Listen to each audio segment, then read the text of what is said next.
The woman who touched my robe. She spent 12 years in silence and shame, but all it took was one touch to change her forever. The crowd was immense, a living, breathing river of humanity that flowed through the narrow streets of the city. My days were a whirlwind of activity, a constant outpouring of energy and grace to a people hungry for healing and hope. I had just been approached by a synagogue official named Jairus, a man of standing and authority, who had fallen to his knees, his face etched with a father's desperate plea. His daughter, his only daughter, was dying. My heart went out to him, and I immediately began to follow him, pushing my way through the press of the crowd. The people were a constant presence, a sea of faces all seeking something, a healing touch, a word of hope, a glimpse of the one they called the Christ.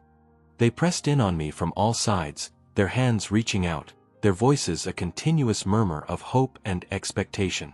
It was a beautiful chaos, a testament to the deep longing of the human heart for a connection with the divine. I was aware of every soul, every story, every prayer that was being whispered in the midst of the crowd. The journey to Jairus' house was slow, a testament to the sheer number of people surrounding me. My disciples were with me, doing their best to manage the crowd, but it was a losing battle. The noise was a symphony of needs, a powerful reminder of the brokenness of the world and the deep need for a savior. I was moving forward, but my awareness was not just on the destination. It was on the journey itself, on every single person I passed, on every single soul that was a part of this unfolding story of redemption. I was a river of healing in the midst of a thirsty land, and the people were drinking deeply from the well of my grace. In the midst of the pressing crowd, there was a quiet, desperate crack. It was the movement of a single person, a woman who was not seeking to be seen, but to remain hidden. For 12 long years, she had lived with a debilitating illness, a constant flow of blood that had rendered her ritually unclean in the eyes of her people. She had spent every last coin she had on doctors, seeking a cure, only to grow worse. Her life was a silent shame, a story of isolation and loneliness. She was an outcast, a pariah, forbidden from touching anyone or being a part of society. Her journey through the crowd was a desperate act of courage. She had to navigate through a sea of people who, if they knew her condition, would have recoiled from her. She was a woman of faith, however, and she had heard of me. She did not need to be seen by me. She did not need to speak to me. All she needed, all she believed, was that a single touch would be enough. She crept along the edges of the crowd, her body aching, her spirit weary, her heart filled with a silent, desperate hope. She was a silent whisper in the midst of a loud, expectant crowd, and her faith was a beacon that pierced through the noise and the chaos. Her presence was a crack in the ordinary flow of life. Everyone else was seeking a public miracle, a dramatic display of power. But she was seeking a private encounter, a silent healing. Her hope was not in a grand pronouncement, but in a quiet, secret touch. She was a testament to the truth that faith does not need to be loud to be powerful. It just needs to be real. And I, in my awareness of every soul, felt her silent, desperate approach. The moment was a collision of worlds. The public clamoring crowd was moving me forward, but the silent, desperate faith of a single woman was drawing me to a halt. As she finally reached the outer edge of the crowd, she saw her opportunity. Her hand, trembling with years of weakness and a lifetime of hope, reached out and touched the hem of my robe. It was a fleeting, almost imperceptible touch, a single, silent moment that was meant to go unnoticed by the world. But I felt it. A jolt, a surge of power, a release of healing energy. In that moment, I knew that someone had not just touched me. They had touched me with a faith so profound that it had drawn on my very essence. The crowd was pressing in on me, but I was suddenly aware of a single soul that had been healed. I stopped abruptly and turned to face the crowd. "Who touched my clothes?" I asked, my voice cutting through the noise. My disciples were confused, their words a reflection of the world's logic. "Master, the crowds are pressing in on you. Are you asking, who touched me?"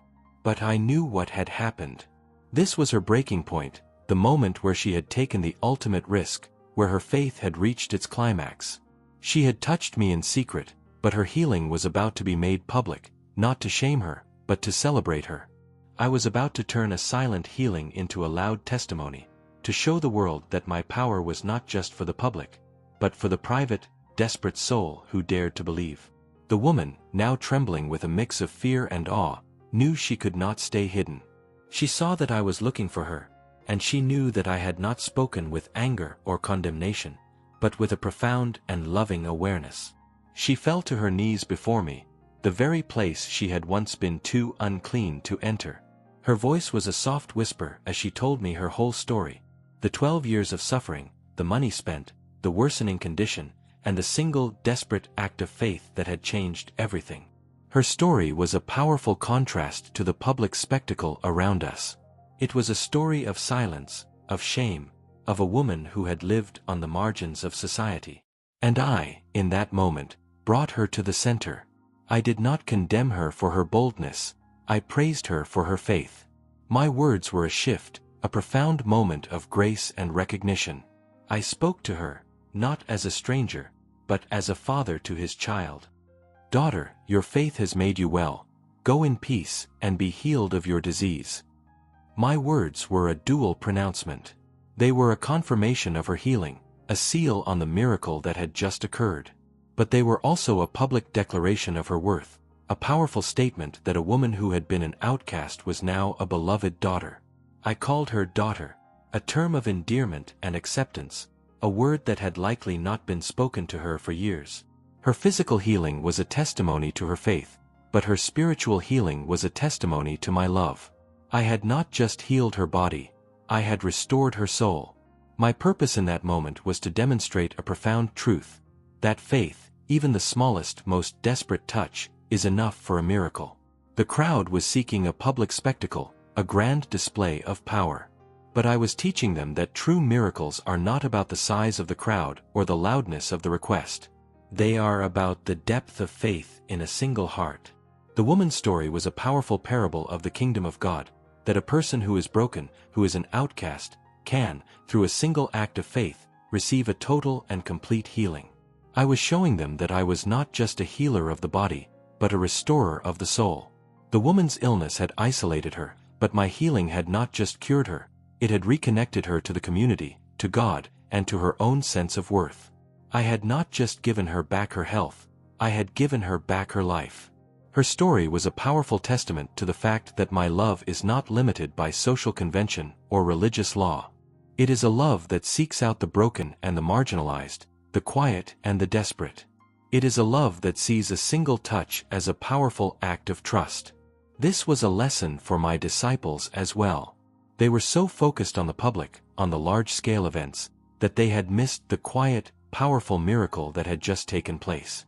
I was teaching them to see with new eyes, to look for the quiet acts of faith in the midst of the noise, to understand that the greatest miracles are not always the loudest. The woman's story was a permanent lesson for them, a reminder that the heart of my ministry was not in the crowds, but in the single, desperate soul who had nowhere else to turn. The woman, with her body healed and her spirit restored, rose from the ground and walked away, a new person. The shame that had bound her for 12 years had been replaced by a quiet confidence. She no longer had to hide. She no longer had to fear being touched. She was whole. The crowd, who had just a moment ago been a sea of unseeing faces, now watched her with a mixture of awe and wonder. Her story, once a silent shame, was now a public testimony. I had not just healed her, I had restored her dignity. I had not just cured her, I had set her free. Her life, which had been a testament to suffering, was now a testament to faith. The very people who would have once avoided her now watched her with reverence.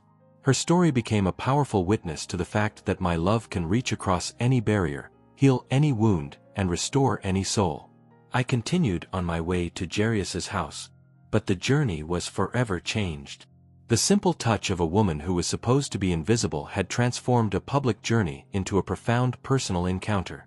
She was not just a woman who touched my robe, she was a daughter who reached out in faith and found a father who was waiting to make her whole.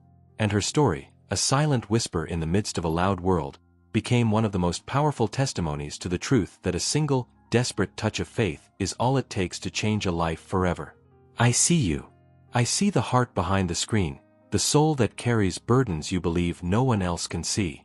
You've walked a path that left you feeling invisible, a story of quiet pain that has gone unheard. But I want you to know that in this moment, you are not a face in the crowd. You are the one I came to find, the one I am speaking to directly. Every tear you've shed, every prayer you've whispered in the darkness, I have heard it all. And I am here to tell you, you are seen, you are known, and you are deeply loved. Do not let the lies of your past define your future. I am not focused on where you have been, but on where you are going. Your mistakes do not diminish your value in my eyes. They are simply a part of a story I am ready to rewrite with you, a testament to the grace that is about to unfold. My love for you is not earned or deserved. It is a gift, freely given, and it is more powerful than any brokenness you carry. It has the power to heal the deepest wounds and to make all things new, to turn your shame into a testimony. The world may have told you to be quiet, to shrink into the shadows, but I am calling you by name. Your voice, your pain, your hope, it all matters to me. I am standing at the door of your heart, not to judge or to condemn, but to be invited in, to bring peace to the chaos. I want to partner with you in your life, to turn your weaknesses into strengths and your sorrows into joy. The story of your life is not over. It is just beginning, and I am the author. You are not an accident.